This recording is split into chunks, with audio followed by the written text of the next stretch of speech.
My name's Matt Clinton. I used to be at one point, full-time cyclist. I was national hill climb champion in 2008. I'm only the second person to have got 8 consecutive podiums at the National Hill Climb Championships. I was also Cycling Time Trials Champion of Champions in 2015, which is a combination of results across the time trial disciplines from 10 miles up to 50 miles.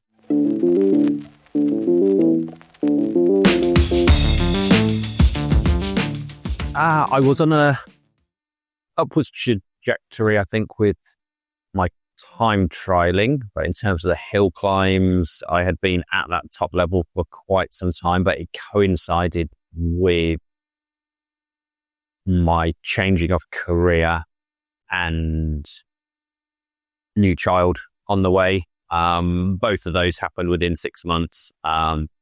So cycling took a back seat. Definitely, I realized there's other priorities in life outside of sports.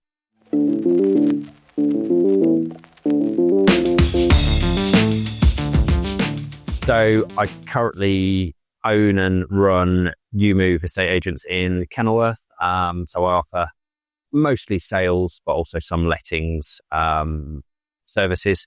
It is just myself running the agency, and very varied day-to-day routine, to be honest.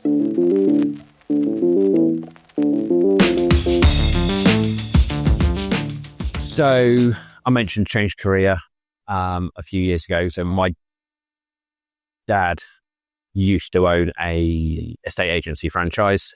He needed another member of staff. He invited me in to do it. I kind of progressed through to being a co-director with him after a few years. And then recently he decided to, recently 2 years ago, decided to retire.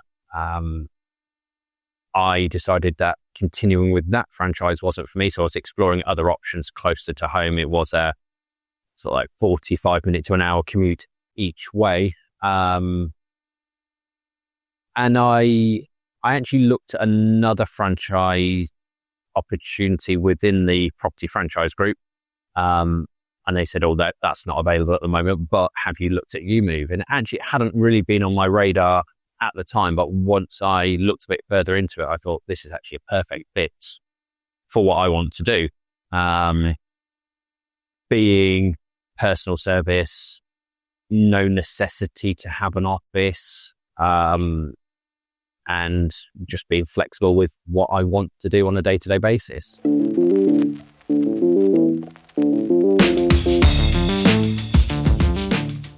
Say the personal service, the brand is so different to any other estate agency brand out there because it's got the green sheep as a logo, Eunice, as it's affectionately called.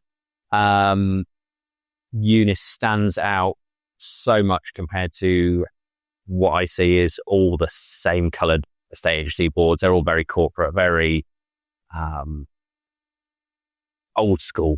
And that's one thing that stands out. And plus there is a great network and great support behind the brand as well.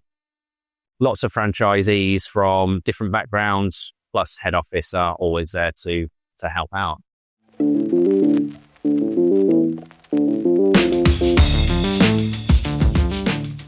You've got to be quite disciplined with what you're doing, and certainly planning and being quite rigid with what you're doing, especially like when you're looking at your training.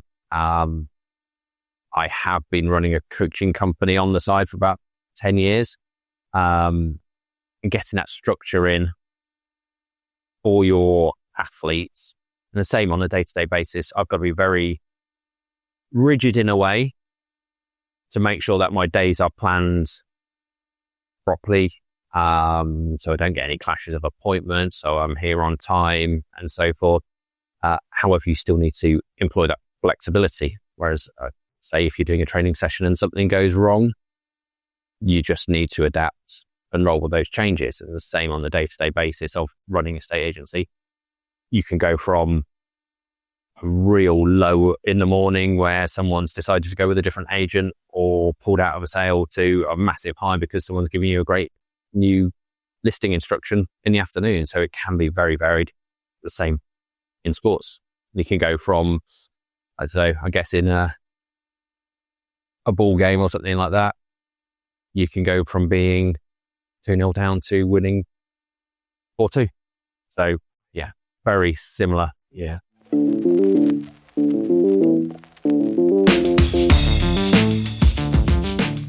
Yes, it's about 18 months or so ago now since I did the onboarding. It was great because the first part and the majority of it is actually EweMove head offices in up near Bradford. So you got to meet quite a few of the team who you then go on to work with long term, but also there's about 4 or 5 of us. There's one existing franchisee who was just going on for retraining just to get up to date with everything. So he provided some real great insights into how things work. But then I had 3 or 4 others in very different positions throughout the country, come from different backgrounds. One looked after a franchise kind of model elsewhere, but others had come from backgrounds like solicitors, teaching. So real mix of experience. And very in-depth classroom style training, very interactive.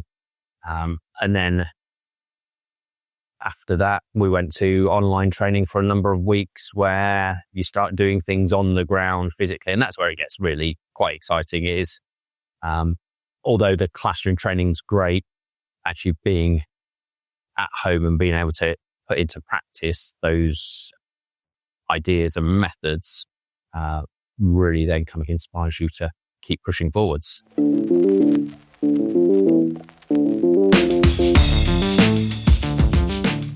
Yeah, definitely able to ask the question. So we have the BDMs, business development managers. Everyone's allocated one of those, but even going forwards, there's quite often, I'm currently doing one at the moment called Support Booster,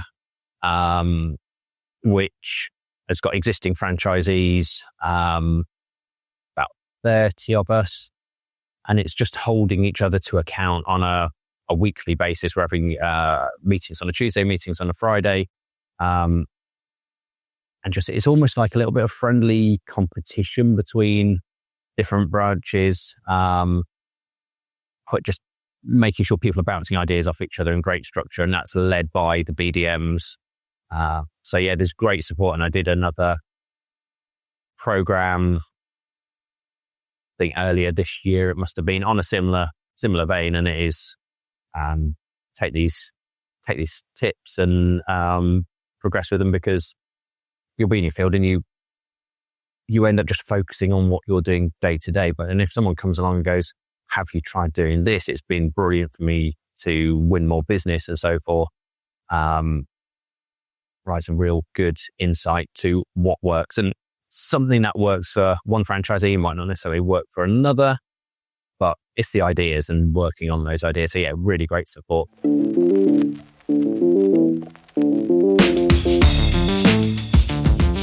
Award-winning. This week we've won Best National Sales Agent for the 4th year in a row. So that's a real kind of big kudos thing to people. I was actually speaking to someone yesterday who said, I hadn't really heard of EweMove before. And because there wasn't really anyone in this sort of specific area of the Midlands until recently, there is a few miles down the road, but kind of fly under the radar a little bit at the moment. But going for someone who I've never heard of you to, we're actually Best National Sales Agent for 4 years in a row, they kind of go, oh, really? Why? But, and then I'll get people who will go down to places like Devon or Norfolk or somewhere like that, and they go, oh, I saw a EweMove board. So the branding is great in that respect, and that really makes people pay attention.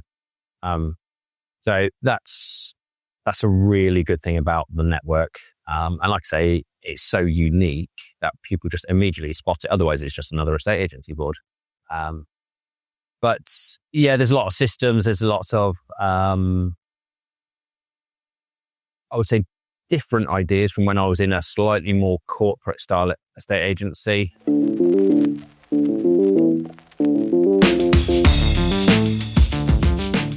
So in terms of a normal high street agent, so you typically get maybe one person in the office booking something in. You'd get whoever's available to go and do the viewing at the property, or the valuer to go and do the appraisal. Someone else may do the feedback on a viewing. I do all of that from start to finish. So for the customer, it is consistency. That consistency builds trust.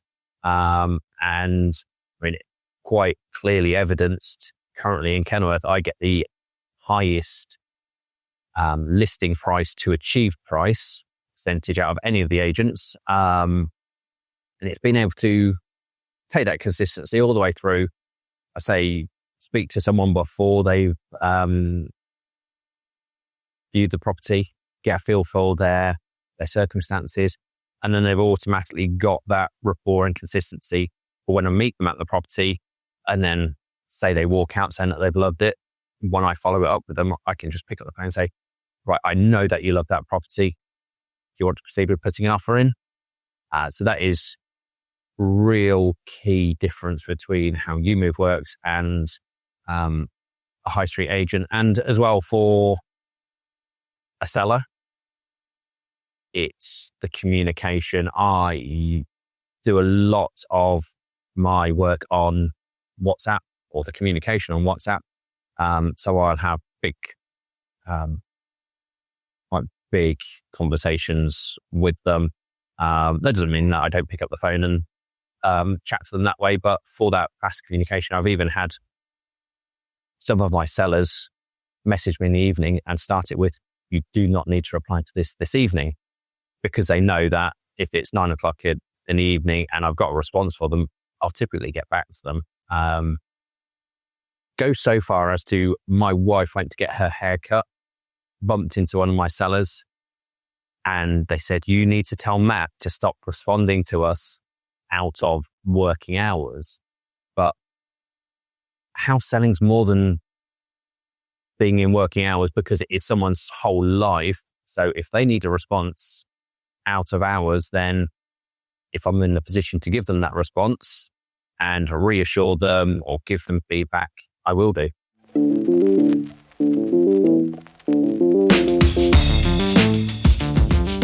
Being an athlete makes you very disciplined in what you do, and you just need to transfer that across, as I mentioned, with, say, diary management. And there are things in terms of being an athlete, because you always have to kind of dress in a certain manner. Typically, if you're competing, that just crosses over on a sort of day-to-day basis. I wouldn't say I would turn up to anywhere wearing a tracksuit as such, but like you said, not going as far as wearing a suit. So, yeah, transferring from being an athlete, you're meeting a lot of people on a daily basis, depending on obviously what sport you're in, meeting people from all kinds of backgrounds in a lot of cases. And that's just how it is in a estate agency. Meet such a varied number of people, such a varied difference in the houses. Not just the size, but how they're looked after as well. And it's just treating everyone as individuals, as you would do in sport, really.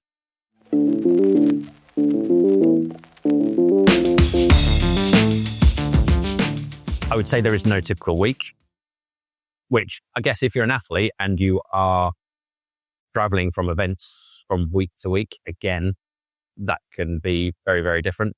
But for me, typically, most mornings, and this is one of the real things with the EweMove model that I liked, most days I drop my kids off at school, get home just before 9, and I'll have had a quick look over my emails before I've done the school run, but I'll usually sit at my desk, make the phone calls for the first couple of hours, depending on the rest of the diary, and then do the mixture of viewings, photos, valuations and so forth throughout the rest of the day. That follows suit probably most of the days of the week. And then weekends, depending on the demand, do viewings on properties then as well. Because it is personal service, I don't handle a big volume of properties. So it kind of makes the week more manageable, and I wouldn't ever want to go to a significant number that, say, some of the largest local high street agencies are doing. Just be unmanageable for me as a kind of the service level that I want to offer. But it means that I can be flexible and say, look, if someone wants to go and do a viewing at a certain house on a Saturday, I'll make arrangements for that. But the rest of the day is pretty much family time for me. So I kind of work in that way. Same Sunday. So don't often do Sundays. Last year I started, took up running, did the Kenilworth half marathon, which actually finished right outside the window where we're sitting now. And about 3 hours after running that as my first half marathon, 2 or 3 hours later, I was actually doing viewings at our house on a Sunday afternoon. But it's working that flexibility and managing your own diary. No 2 days are ever the same.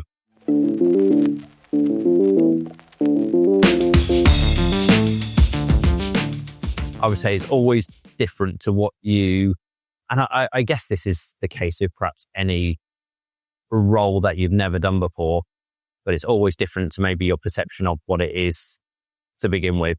Estate agency isn't just go to people's houses all the time. There is quite a significant amount of admin behind the scenes, things like ID checks, anti-money laundering, making sure documents are correct and so forth. But I think starting any new business anyway has its challenges, both mentally, financially, and it's overcoming those. And now I'm at kind of the, like say, 18-month-ish, I can start to see things settling down, becoming more consistent. But there are times within those first 12 to 18 months and you kind of think, might not have been a great idea, but you just need to, it's the same with training as an athlete. You hit a level, you need to kind of take stock and then adjust, persevere, and then you just kind of dip a little bit and hit your new peak. So yeah, certainly challenging, but rewarding at the same time. It is great to have really good feedback. Every single review that I've had is 5 stars. People constantly recommending me. So it's being able to, I think it's the pride in the service. As an athlete, you take pride in your achievements. It's just transferring that across.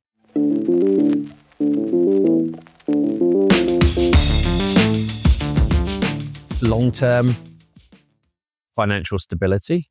Once I've grown it big enough to be almost self-sustaining. At the moment, it still is quite a big push to get marketing out on a monthly basis, make sure that people are not going with the big 2 or 3 agents and saying, look, there's a viable and in some cases better alternative.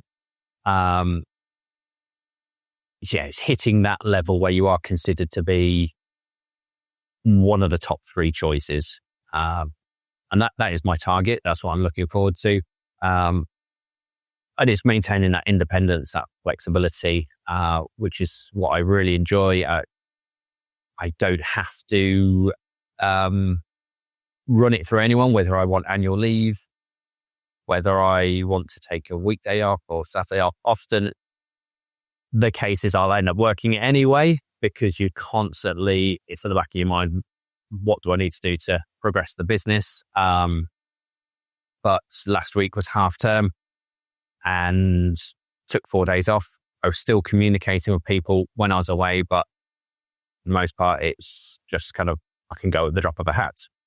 So yeah, it's that flexibility, managing your own diary, and the stability and security to be able to do so.